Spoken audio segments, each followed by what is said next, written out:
পশ্চিমা বিশ্ব এবং পুরো পৃথিবী এখন খুব ব্যস্ত। এখন যদি আপনি নতুন কোনো থিওরি নিয়ে আসেন বা নতুন হাইপোথিসিস অথবা নতুন কোনো ফিলোসফি, প্রথমেই তারা চেষ্টা করবে যে কোনো উপায়ে আপনার থিওরিকে ভুল প্রমাণ করা যায় কিনা, অথবা কোনো উপায়ে আপনার ফিলোসফিকে ভুল প্রমাণ করা যায় কিনা। এটাকে বলা হয় ফলসিফিকেশন টেস্ট। পশ্চিমারা ফলসিফিকেশন টেস্টে বিশ্বাস করে। আপনি একটা থিওরি আনলেন এবং সেটা আমাদের দিয়ে পরীক্ষা করাতে চান। প্রথমে দেখাবেন কিভাবে আপনার থিওরিকে ভুল প্রমাণ করা যায়।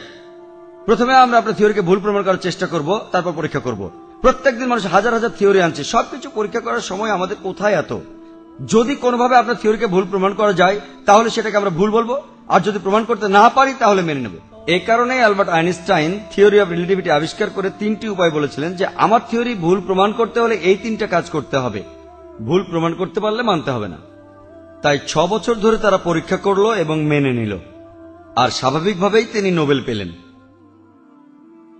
কোরআন একমাত্র ধর্মগ্রন্থ আর ইসলাম একমাত্র ধর্ম যেখানে আছে ফলসিফিকেশন টেস্ট। আর আমি অনেক ফলসিফিকেশন টেস্টের কথা বলেছি আমার ক্যাসেটে, is the Quran God's word. আমি তার মধ্যে থেকে একটা বলবো যেটা পশ্চিমাদেরও সন্তুষ্ট করতে পারবে। পবিত্র কোরআনে সূরা নিসার 82 নম্বর আয়াতে বলা হয়েছে, আফালা ইয়াদাব্বারুনাল কুরআন ওয়ালাউ কানা মিন ইনদি গায়রিল্লাহ লাওয়াজাদু ফী ইখতিলাফান কাসীরা। তারা কেন কোরআনকে গুরুত্ব দেবে না?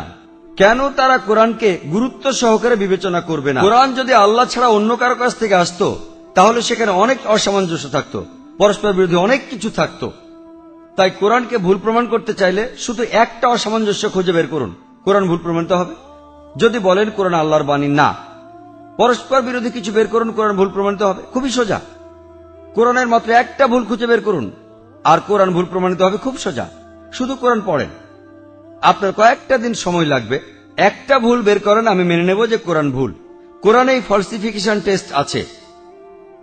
বিভিন্ন সময়ে কোরআনে ফলসিফিকেশন টেস্ট করা হয়েছে, তবে আজকের দিনে এই টেস্টটা আরো যথার্থ। আগেও এই টেস্ট করা যেত, তবে এখন আরো ভালোভাবে করা যায়, কারণ এটা বিজ্ঞান ও প্রযুক্তির যুগ। আগের সময় ছিল সাহিত্য, কবিতার যুগ ইত্যাদি। সে সময় অন্যরকম ফলসিফিকেশন টেস্ট ছিল। আজকের দিনেও করা যায়, তবে এই টেস্টটা পশ্চিমাদের সন্তুষ্ট করতে পারবে। পশ্চিমারা চেষ্টা করেনি তা কিন্তু নয়। ইসলামের অনেক সমালোচনা করেছে, কয়েকশো অভিযোগ এসেছে, বৈজ্ঞানিক ভুলের অভিযোগ, কিন্তু এর সবগুলোই আসলে মিথ্যে অভিযোগ ছাড়া আর কিছুই নয়।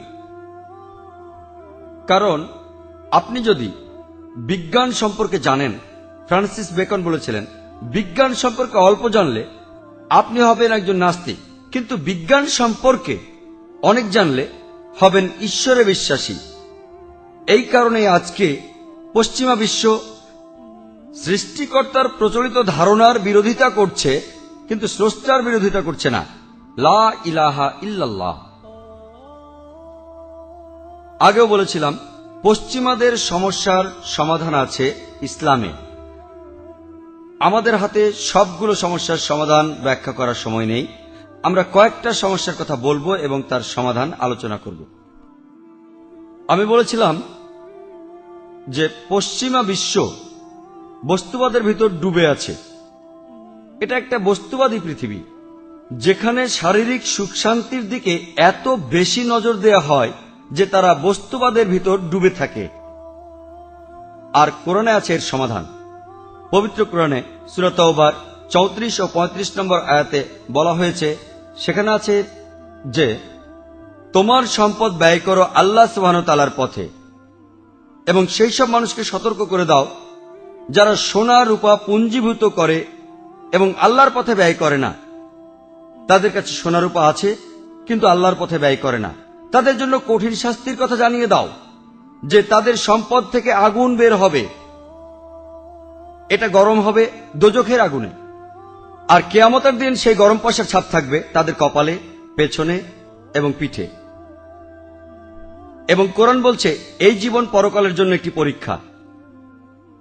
সূরা মুলকের 2 নম্বর আয়াতে বলা হয়েছে যে আল্লাহ সুবহানাহু ওয়া তাআলা তোমাদেরকে পরীক্ষা করছেন যে তোমাদের মধ্যে কে কর্মে উত্তম। এছাড়াও পবিত্র কোরআনে সূরা আল ইমরানের 185 নম্বর আয়াতে বলা হয়েছে যে কুল্লু নাফসিন যায়কাতুল মাউত, প্রত্যেক জীবকে মৃত্যুর স্বাদ গ্রহণ করিতে হইবে। চূড়ান্ত পুরস্কার দেয়া হবে শেষ বিচারের দিন। আর যদি কেউ বাগানে প্রবেশ করে অর্থাৎ জান্নাতে এবং দোজখের আগুন থেকে বাঁচতে পারে, সেই ব্যক্তি জীবনের উদ্দেশ্য পূরণে সক্ষম হবে। ইহকালের এই জীবন হচ্ছে এক ধরনের প্রলোভন। কোরআন বলছে এই জীবনে মানুষ যে বস্তুবাদের পেছনে ছুটে বেড়াচ্ছে, এই জীবন আসলে এক ধরনের প্রলোভন। কিন্তু যে লোক দোজখের আগুন থেকে বাঁচতে পারে এবং জান্নাতে প্রবেশ করে, সে জীবনের লক্ষ্য পূরণ করতে পেরেছে। মানুষ অনেক টাকা পয়সা খরচ করে, আর কোরআন ও মিতব্যয়িতা সম্পর্কে বলছে পবিত্র কোরআনে সূরা ইসরার ২৬ ও ২৭ নম্বর আয়াতে উল্লেখ আছে যে আত্মীয় স্বজনকে দেবে তাহার প্রাপ্য, এবং অভাবগ্রস্ত ও মুসাফিরকেও, এবং কিছুতেই অপব্যয় করিও না। যাহারা অপব্যয় করে তাহারা শয়তানের ভাই, এবং শয়তান তার প্রতিপালকের প্রতি অতিশয় অকৃতজ্ঞ। আর আজকের দিনে পুরো পৃথিবীতে পশ্চিমা বিশ্ব সহ কারো সম্পদ থাকলে আরো সম্পদ অর্জন করতে চায়। আপনি নিজের সম্পত্তি দিয়ে অন্যের সম্পত্তি গ্রাস করবেন। বাংলায় এটাকে বলা হয় ঘুষ। পবিত্র কোরআনে সূরা বাকারার ১৮৮ নম্বর আয়াতে উল্লেখ আছে যে তোমার সম্পদ ব্যয় করো না বিলাসিতার পেছনে, এবং তোমার সম্পদ দিয়ে কোন রকম প্রলোভন দেখিও না বিচারকদের, যেটা দিয়ে তুমি অন্যের সম্পদ গ্রাস করতে পারো।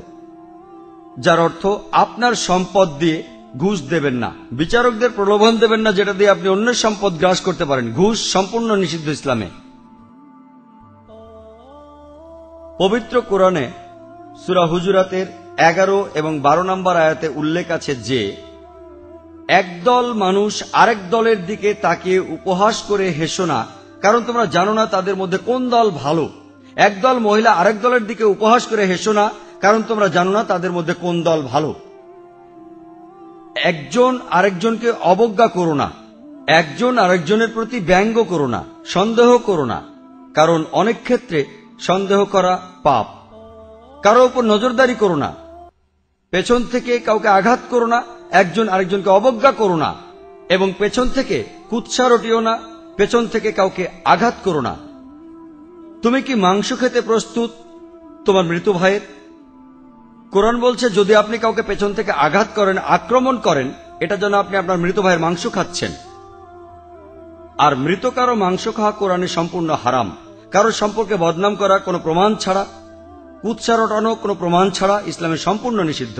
কারো পেছন থেকে কুৎসা রটানো উপযুক্ত প্রমাণ ছাড়া আরো বড় অন্যায়।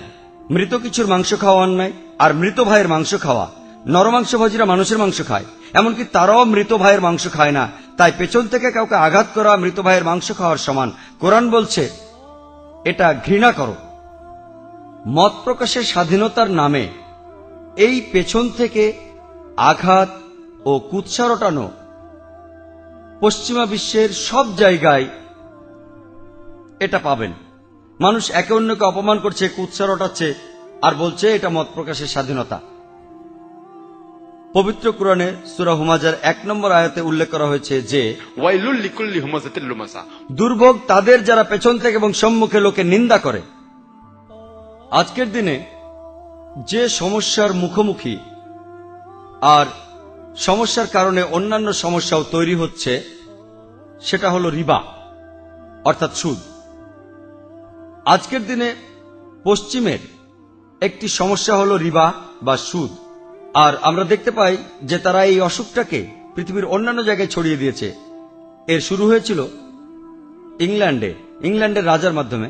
তিনি বলেছিলেন যে আমাকে টাকা দাও, সে টাকা আমার কাছে থাকবে, আর আমি সুদ দেব, নির্দিষ্ট একটা সুদ। এভাবেই আধুনিক ব্যাংকিং ব্যবস্থা শুরু হয়। আর তারা এই অসুখটাকে এখন পুরো পৃথিবীতে ছড়িয়ে দিয়েছে। কোরআন এই রিবা সম্পর্কে বলেছে। রিবা শব্দটা কোরআনে উল্লেখ আছে সব মিলিয়ে ৮ বার।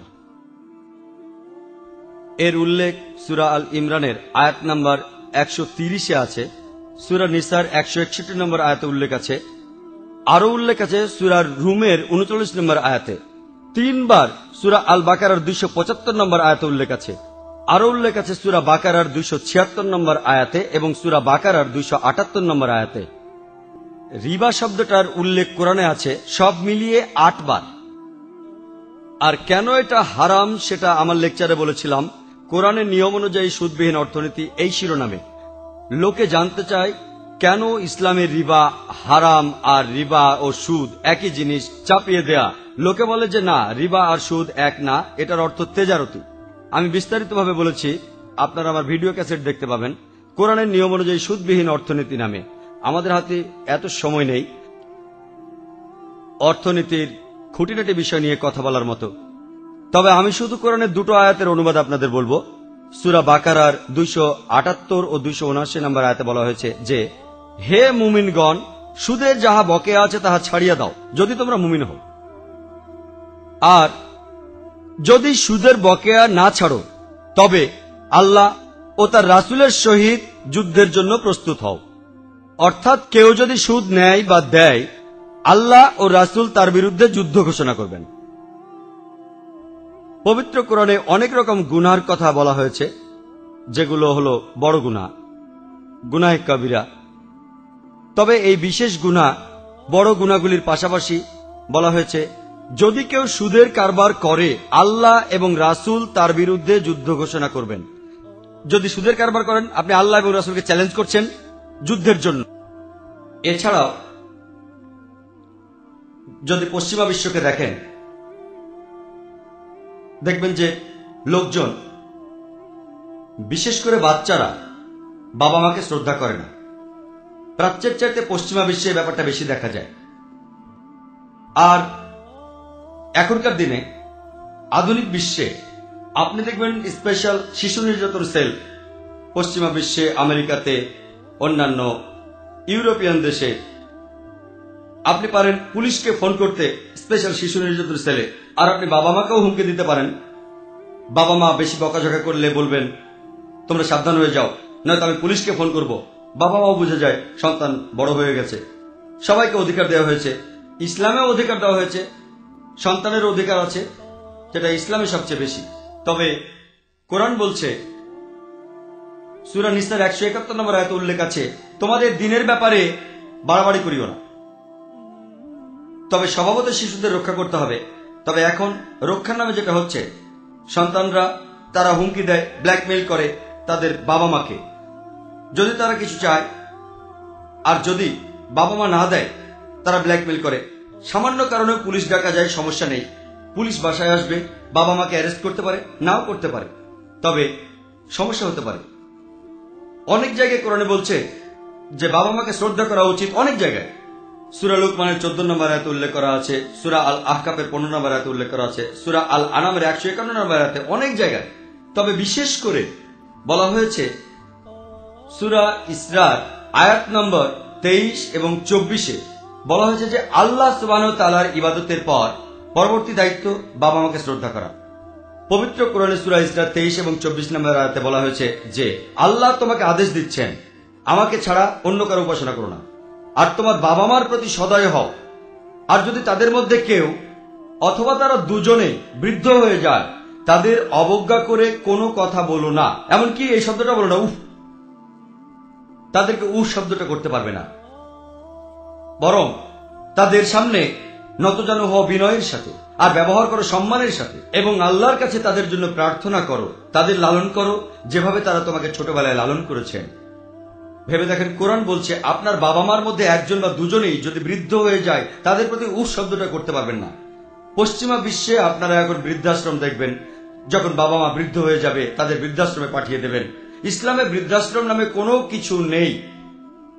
এটা সন্তানের দায়িত্ব, আত্মীয় স্বজনের দায়িত্ব, বয়স্ক লোকদের দেখাশোনা করা, তাদের সম্মান করতে হবে, তাদের ভালোবাসতে হবে, তাদের প্রতি হতে হবে সহানুভূতিশীল।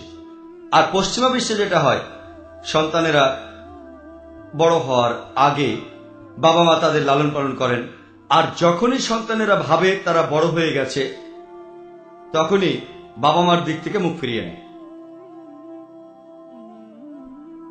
পশ্চিমা বিশ্বের আরেকটা সমস্যা হলো ব্যভিচার, অবাধ যৌনাচার। পবিত্র কোরআনে সূরা ইসরার 32 নম্বর আয়াতে উল্লেখ আছে যে ব্যভিচারের কাছাকাছি এসো না, কারণ এটা ক্ষতিকর আর অন্যান্য ক্ষতিকর জিনিসের পথ খুলে দেয়। ব্যভিচার ক্ষতিকর আর অন্যান্য ক্ষতিকর জিনিসের পথ খুলে দেয়। আর এই কারণে ইসলামে বিয়ে করা বাধ্যতামূলক। ইসলামের সন্ন্যাস ব্রত বলে কিছু নেই। আমাদের প্রিয় নবী মুহাম্মদ সাল্লাল্লাহু আলাইহি ওয়াসাল্লাম বলেছেন, এর উল্লেখ আছে সহিহ বুখারীতে 7 নম্বর খণ্ডে, বইয়ের নাম নিকাহ, 3 নম্বর অধ্যায়, 4 নম্বর হাদিস, যে ও যুবক যুবতীরা, যাদের বিয়ে করার সামর্থ্য আছে তাদের বিয়ে করা উচিত। প্রিয় নবী আরো বলেছেন, যে বিয়ে করে সে তার দিনের অর্ধেক পূরণ করে। কেউ একজন আমাকে একবার প্রশ্ন করেছিল যে এর অর্থ কি এই যে আমি যদি দুটো বিয়ে করি দিনের পুরোটা পূরণ হবে? এটা বলে কি নবী বোঝাচ্ছেন যে বিয়ে অর্ধেক দিন পূরণ করে? তিনি যা বোঝাচ্ছেন সেটা হলো বিয়ে আপনাকে রক্ষা করে অবাধ যৌনাচার থেকে, সমকামিতা থেকে, ব্যভিচার থেকে, যেটা আমাদের সমাজের জন্যও ক্ষতিকর। শুধুমাত্র বিয়ে করলেই স্বামী বা স্ত্রী হিসেবে আপনার দায়িত্ব থাকবে। শুধুমাত্র বিয়ে করলেই বাবা অথবা মা হিসেবে আপনার দায়িত্ব থাকবে। আর এই দায়িত্ব খুবই গুরুত্বপূর্ণ ইসলামে। সেজন্য পবিত্র কোরআন বলছে যে বিয়ে করা বাধ্যতামূলক, একটি পবিত্র চুক্তিনামা। বলা হয়েছে সূরা নিসার 21 নম্বর।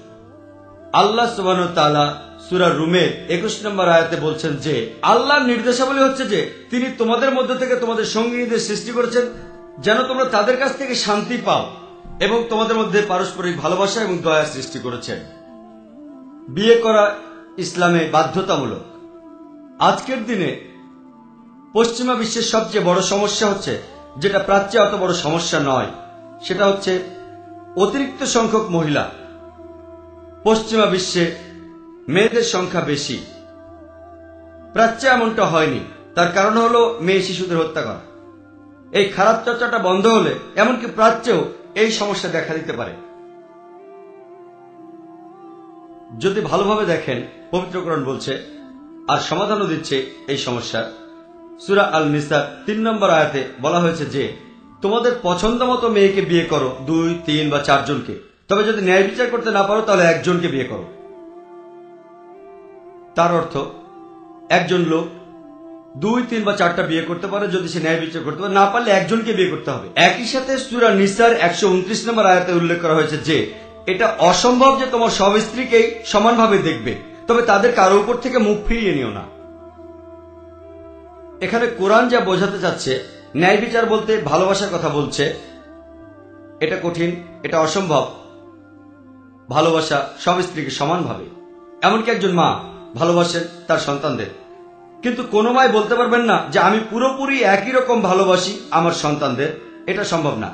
তিনি সব সন্তানকে ভালোবাসেন, আলহামদুলিল্লাহ, খুব ভালোবাসেন, কিন্তু কোনো মাই বলতে পারবেন না আমি আমার সন্তানদের একেবারে একই রকম ভালোবাসি। এটা সম্ভব না। কিছু কম বেশি এখানে হবেই, তবে সব মিলিয়ে কোনো অবিচার হবে না। তাই কোরআন বলছে এটা অসম্ভব যে তাদের সবাইকে সমানভাবে দেখবে, তবে তাদের থেকে মুখ ফিরিয়ে নিও না। অন্যান্য সব ব্যাপারে যেমন টাকা পয়সা, সময় ইত্যাদি, তোমার স্ত্রীদের প্রতি ন্যায় বিচার করো। এক স্ত্রীকে বাড়ি কিনে দিলে অন্য স্ত্রীর জন্য বাড়ি পায়। সেজন্য কোরআন বলছে শুধুমাত্র তখনই একটার বেশি বিয়ে করতে পারো যদি তুমি ন্যায় বিচার করতে পারো। যদি না পারো এটা করো না। অনেক লোক মনে করে একাধিক বিয়ে করা বাধ্যতামূলক ইসলামে। এটা একটা ভুল ধারণা। ইসলামে 5 প্রকার কাজের কথা বলা হয়েছে। প্রথমটা হলো ফরজ, যার অর্থ বাধ্যতামূলক। দ্বিতীয়টা হলো মুস্তাহাব, সুপারিশ করা হয়েছে বা উৎসাহ দেওয়া হয়েছে। তৃতীয়টা হলো মুবাহ, অর্থাৎ ঐচ্ছিক। চতুর্থটা হলো মাকরুহ, নিরুৎসাহিত করা হয়েছে। আর পঞ্চম হলো হারাম বা নিষিদ্ধ। বহুবিবাহ, যেখানে একজন মানুষ অনেকগুলো বিয়ে করে, সেটা হলো ওই ঐচ্ছিক, মানে তৃতীয়টা। পবিত্র কোরআনে কোনো আয়াতেই বলা নেই যে একটার বেশি বিয়ে করলে আপনি বেশি সওয়াব পাবেন। তাহলে আসুন আমরা দেখি যে কেন পবিত্র কোরআন বলে বিশেষ বিশেষ কিছু ক্ষেত্রে আপনি একটার বেশি বিয়ে করতে পারেন।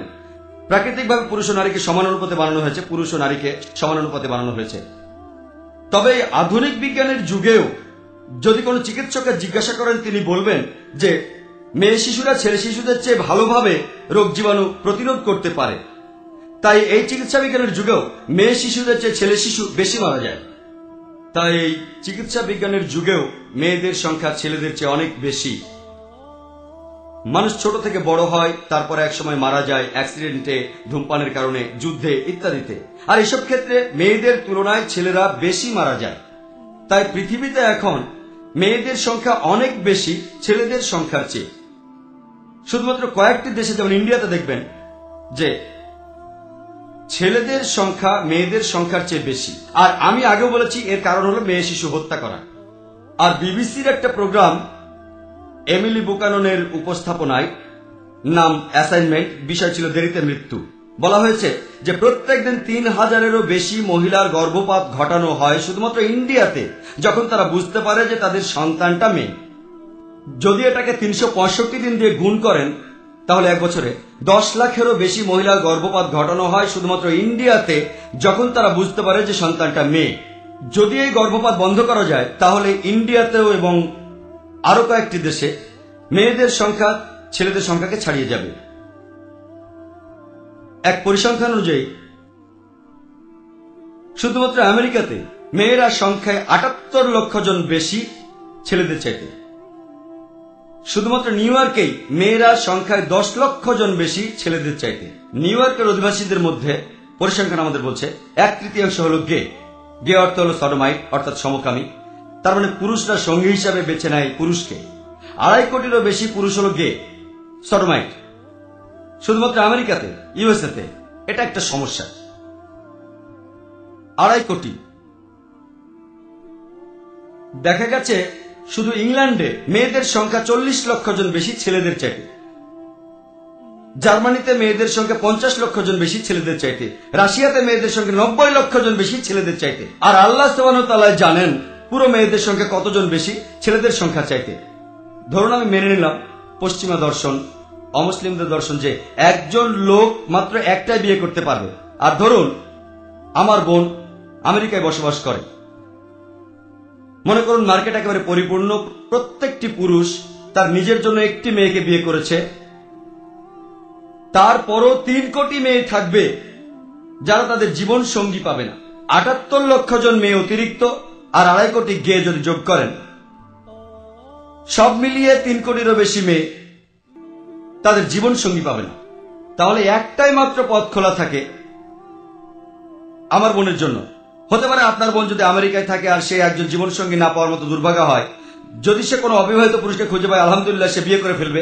কিন্তু ধরুন মার্কেট একেবারে পরিপূর্ণ, সে কি করবে? তার জন্য একটাই পথ খোলা আছে। সে হয় এমন কোন পুরুষকে বিয়ে করবে যার স্ত্রী আছে, অথবা সে হবে জনগণের সম্পত্তি। হয়তো বলবেন জনগণের সম্পত্তি, ডাক্তার জাকির নায়েক এত খারাপ শব্দ ব্যবহার করছে। আমি বলবো সবচেয়ে যে ভদ্র শব্দটা ব্যবহার করতে পারি সেটা হলো জনগণের সম্পত্তি। আমি অন্য শব্দ ব্যবহার করতে পারছি না, কারণ আমি একজন দায়ী। জনগণের সম্পত্তি, অন্য কোনো উপায় নেই। আর যে কোনো ভদ্র মহিলা বলবেন তিনি প্রথমটাই বেছে নেবেন এমন কোন পুরুষকে বিয়ে করা যার স্ত্রী আছে, জনগণের সম্পত্তি হওয়ার চেয়ে।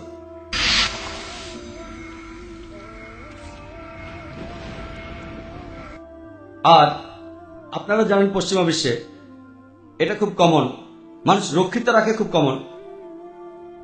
আমেরিকার পরিসংখ্যান আমাদের বলে যে গড়ে একজন মানুষের ৮ জন আলাদা যৌনসঙ্গী থাকে। সে একজনকে বিয়ে করার আগ পর্যন্ত জীবন সঙ্গী, কারো ১০ জন, কারো ২০ জন, কারো ৩০ জন, কারো হয়তো কম ২ জন বা ১ জন। তবে গড়ে ৮ জন আলাদা জীবন সঙ্গী থাকে সে একজনকে বিয়ে করে সংসার করার আগ পর্যন্ত। রক্ষিত রাখা কোনো সমস্যা না, আপনি ১ জন, ১০ জন, ২০ জন, ৩০ জন যা খুশি রাখেন, সমস্যা নেই। কিন্তু যদি কোনো মহিলাকে জিজ্ঞেস করেন, যখন কোনো মহিলা একজন রক্ষিতা হয় তার কোনো সম্মান থাকে না, সে ছোট হয়ে যায়, তার কোনো অধিকার থাকে না। যদি সেই মহিলার সাথে তুলনা করেন, যে মহিলা হলো কোন লোকের দ্বিতীয় স্ত্রী, সে সম্মান পায়, সবাই শ্রদ্ধা করে, তার অধিকারও থাকে। আমরা ইসলামে আলহামদুলিল্লাহ মহিলাদের উপযুক্ত সম্মান দিই। পশ্চিমা বিশ্বের লোকজন খুব সহজেই এটা মেনে নেয় যে একজন লোকের অনেক রক্ষিতা আছে, কিন্তু একজন লোকের একাধিক স্ত্রী আছে এটা মানতে পারে না। ইসলামের কাছে মানব জাতির এই সমস্যাগুলির সমাধান আছে। আপনি যদি ভালোভাবে দেখেন, বেশিরভাগ ধর্ম ভালো কথা বলে, ডাকাতি করো না, ঠকিও না ইত্যাদি। ইসলামও একই কথা বলে, তবে ইসলাম ও অন্য ধর্মের মধ্যে পার্থক্য হলো ইসলাম ওই কথাগুলো বলার পাশাপাশি আপনাকে পথ দেখাবে কিভাবে অর্জন করা যায়, অথবা সেই ক্ষমতা অর্জন করা যেখানে এই বিশেষ নিয়ম নীতিগুলি অনুসরণ করা যায়। উদাহরণস্বরূপ, সব প্রধান ধর্মগুলি পশ্চিমা বিশ্ব সহ বলে যে কোনো মানুষের ডাকাতি করা উচিত না। আপনি যদি আমেরিকান সংবিধান পড়েন, বলা হয়েছে যে কোনো নাগরিকের ডাকাতি করা উচিত না। তারপরও যদি কেউ করে, তার জন্য বিশেষ কিছু বিধান আছে, তবে এটা খুব বেশি কিছু করে না। ইসলামও বলে তুমি ডাকাতি করো না, তবে ইসলামের কাছে সমাধান আছে। ইসলাম পথ দেখায় কিভাবে এই অবস্থা অর্জন করবেন যেখানে মানুষ ডাকাতি করবে না। ইসলাম ধর্মে জাকাতের ব্যবস্থা আছে সেই ধনী লোকদের জন্য যাদের প্রয়োজনের অতিরিক্ত সম্পদ আছে। 85 গ্রাম সোনা সে সেই সঞ্চয়ের 2.5% দান করে দেবে প্রতি আরবি বছরে। যদি প্রত্যেক ধনী লোক জাকাত দেয়, পৃথিবীতে দারিদ্র বলে কিছুই থাকবে না। একজন মানুষকেও না খেয়ে মরতে হবে না। আর পবিত্র কোরআনে সূরা মাইদার 38 নম্বর আয়াতে বলা হয়েছে যে কোনো চোর, পুরুষ চোর এবং নারী চোর, তাহাদের হস্তচ্ছেদন করো, ইহা তাহাদের কৃতকর্মের ফল এবং আল্লাহর পক্ষ হতে আদর্শ দণ্ড। অমুসলিমরা বলবে, পশ্চিমারা, হাত কেটে ফেলা। আজকের এই বিজ্ঞান আর প্রযুক্তির দিনে ইসলাম একটা বর্বরসুলভ ধর্ম, এটা খুবই নিষ্ঠুর আইন। আর তারা মনে করে যে যদি আপনি সৌদি আরবে যান, যেখানে এই আইন প্রচলিত আছে, সেখানে প্রতি 2 জনের মধ্যে একজনের হাত কাটা। আমি সৌদি আরবে কয়েকবার গিয়েছি, আমি এমন একজন মানুষকেও দেখিনি যার হাত কাটা হয়েছে। অবশ্য কিছু লোক থাকবে যারা শাস্তি পেয়েছে, তবে পশ্চিমারা এটাকে যতটা প্রকট মনে করে ব্যাপারটা তেমন না। তারা বলে যদি কেউ ডাকাতি করে, তার যদি হাত কেটে ফেলা হয়, তার পরিবারের কি হবে, তার সন্তানদের কি হবে ইত্যাদি। এটা খুব নিষ্ঠুর কাজ। আমি বলবো ইসলামই সে ব্যবস্থা করবে। যদি কারো সমস্যা থাকে, ইসলামী সরকার তার পরিবারের দেখাশোনা করবে। তবে প্রশ্ন হচ্ছে কতজন মানুষের হাত কাটা হবে। আইনের কারণে কেউ ডাকাতি করার সাহস পাবে না, খুবই কঠিন। তাহলে শাস্তিটা দেওয়া হবে কাকে? অন্যায়টাই কেউ করেনি, তাহলে এই শাস্তি প্রয়োগ করার কথাই আসবে কেন? বর্তমানে আমেরিকা পৃথিবীর সবচেয়ে উন্নত দেশগুলির মধ্যে একটি। আপনি কি জানেন আমেরিকার অপরাধের হারও অনেক বেশি, চুরি, ডাকাতি। আমি একটা প্রশ্ন করি, যদি আমেরিকা ইসলামী শরিয়া প্রচলন করা হয় যে সব ধনী লোকেরা জাকাত দেবে, এরপরও কোন নারী বা পুরুষ চুরি করলে সে নারী বা পুরুষের হাত কেটে ফেলা হবে শাস্তি হিসাবে, আমি প্রশ্নটা করি, এতে করে আমেরিকায় সন্ত্রাস, চুরি, ডাকাতির হার কি বেড়ে যাবে, একই রকম থাকবে, নাকি কমে যাবে? কি হবে সেখানে? চুরি ডাকাতি বাড়বে, একই রকম থাকবে, নাকি ওগুলো কমে যাবে? এগুলো কমে যাবে। আর এটাই কার্যকর আইন। ইসলামী শরিয়া প্রয়োগ করলে তার ফলও পাবেন। সেজন্য আমি বলেছিলাম যে ইসলাম ভালো কথাগুলি বলার পাশাপাশি আপনাকে পথ দেখাবে কিভাবে এগুলো অর্জন করা যায়।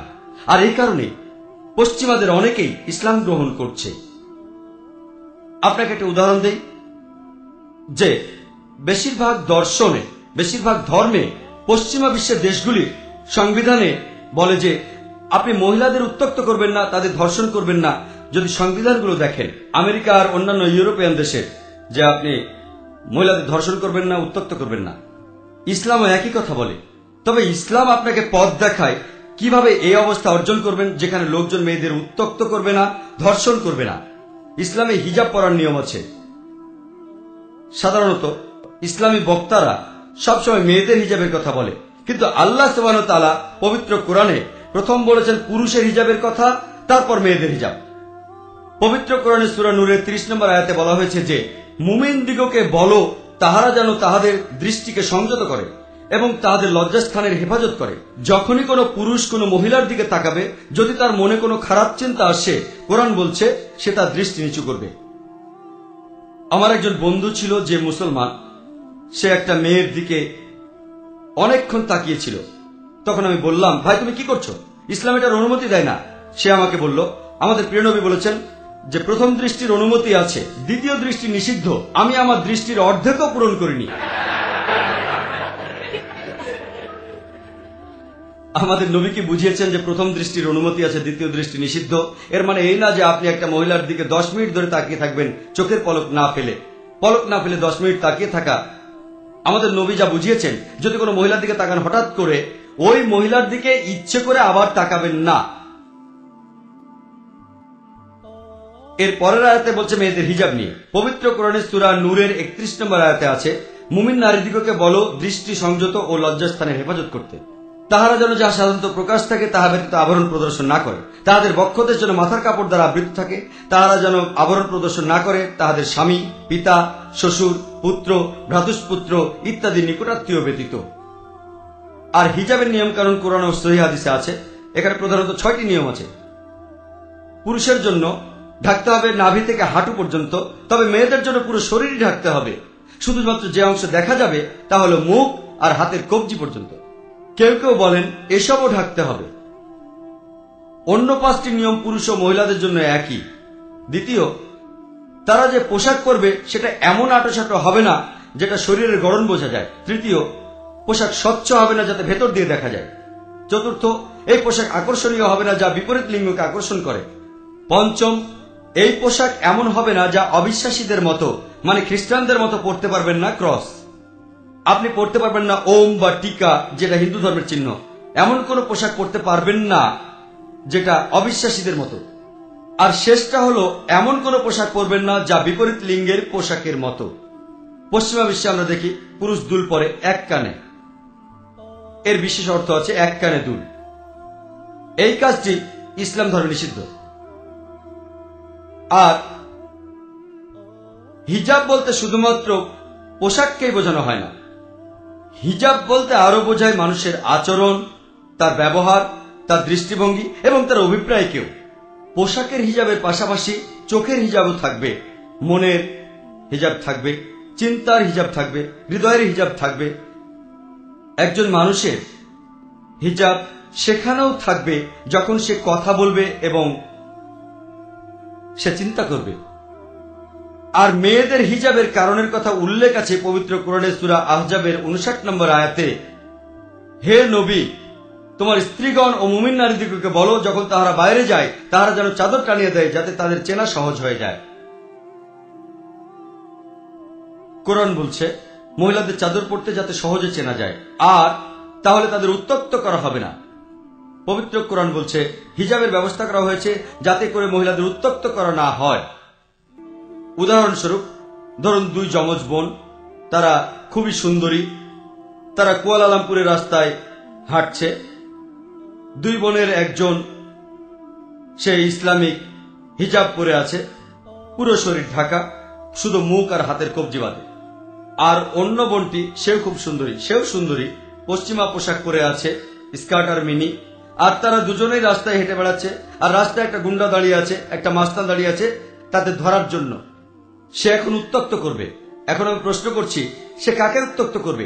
যে মেয়েটি ইসলামিক হিজাব পরে আছে তাকে, নাকি যে বোন স্কার্ট আর মিনি পরে আছে তাকে? কোন বোনকে?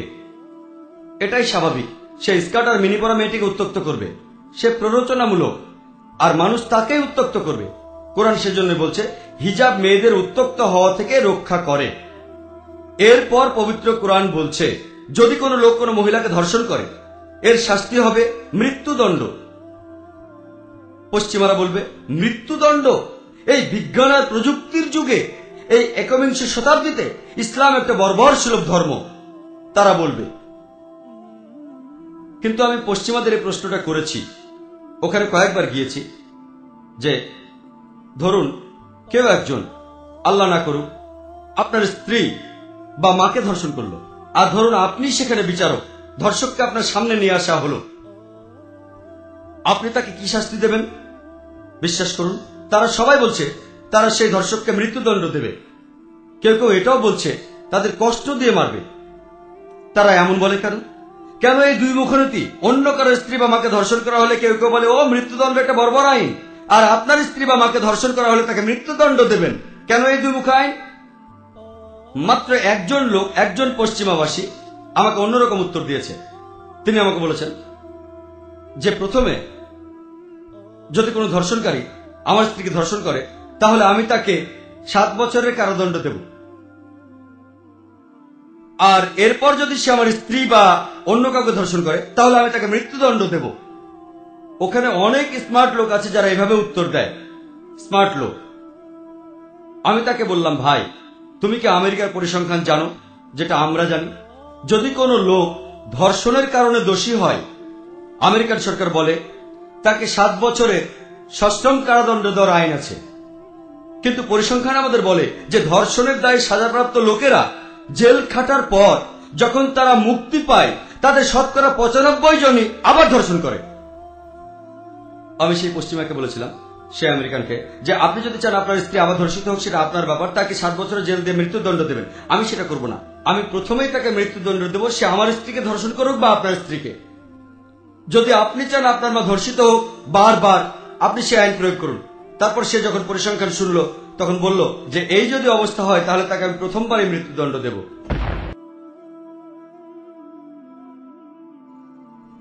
ইসলামের সমাধান আছে।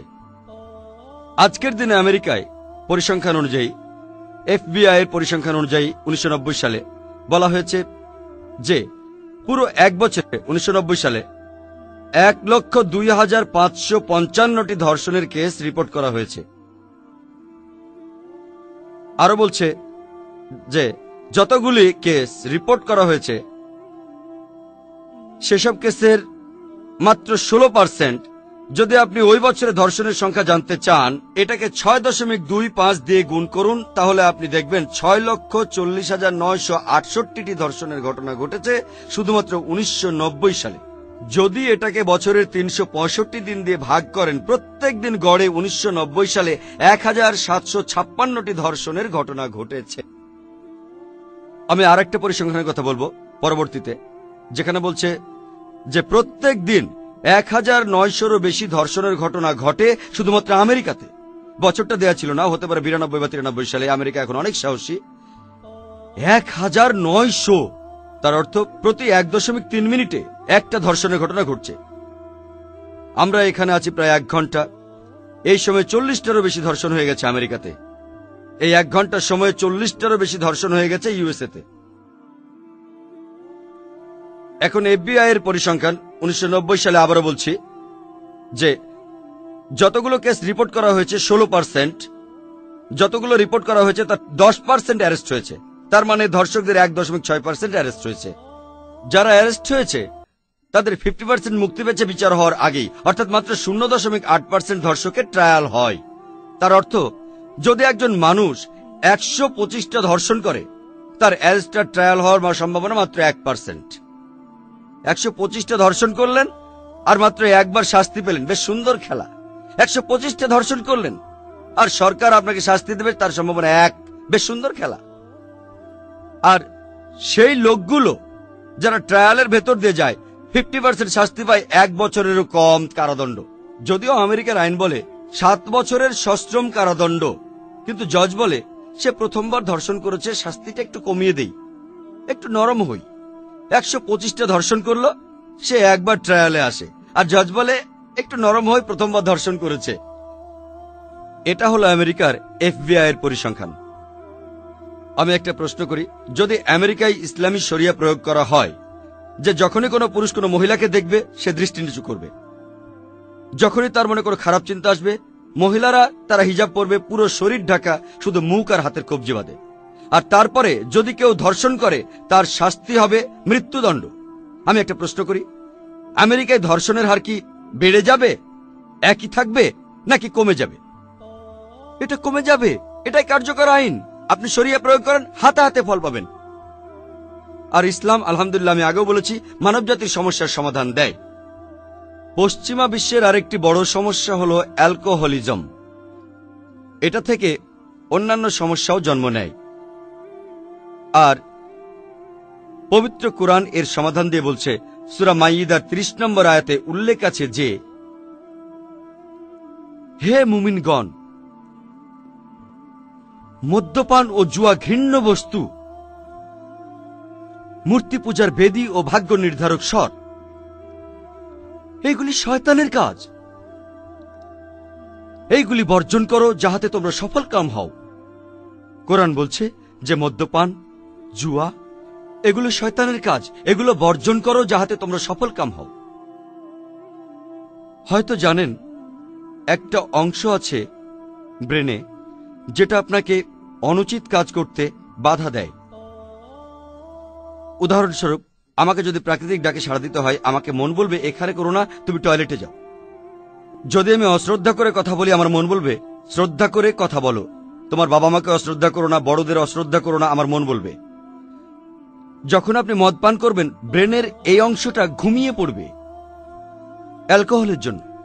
আর আপনি অনেক অ্যালকোহলিককে পাবেন যারা জামা কাপড়ে প্রস্রাব করে, তারা কথা বলে অশ্লীল ভাষায়, তারা মদ্যপ অবস্থায় বাবা মাকে শ্রদ্ধা করে না, আর তাদের সামনে কে আছে কে নাই কেয়ার করে না। তারা মুখে যা আসে তাই বলে, কারণ তাদের ব্রেনের সেই অংশটা ঘুমিয়ে পড়েছে। আর পরিসংখ্যান, পশ্চিমা বিশ্বের পরিসংখ্যান বলে, বিশেষ করে আমেরিকার, যে বেশিরভাগ ধর্ষণ যা সংঘটিত হয়, বেশিরভাগ মানে 95% বেশি ধর্ষণ সংঘটিত হয় এই সময় কেউ একজন মাতাল থাকে। হয় ধর্ষক মাতাল অবস্থায় থাকে, অথবা আক্রান্তজন যে ধর্ষিত হয় সে মাতাল থাকে। 95%-এর বেশি। আর এর প্রায় সব ঘটনাই হলো অজাচার। অজাচার কি জানেন? অজাচার মানে নিকটাত্মীয়র সাথে যৌন কর্ম। বাবা ও মেয়ে, মা ও ছেলে, ভাই ও বোন, অজাচার। আর এটা তখনই হয় যখন মানুষ মাতাল থাকে। বেশিরভাগ ধর্ষণের ঘটনা 95%-এর বেশি, প্রায় সবগুলিই অজাচার, আর তারা তখন মাতাল অবস্থায় থাকে। আর চিন্তা করেন,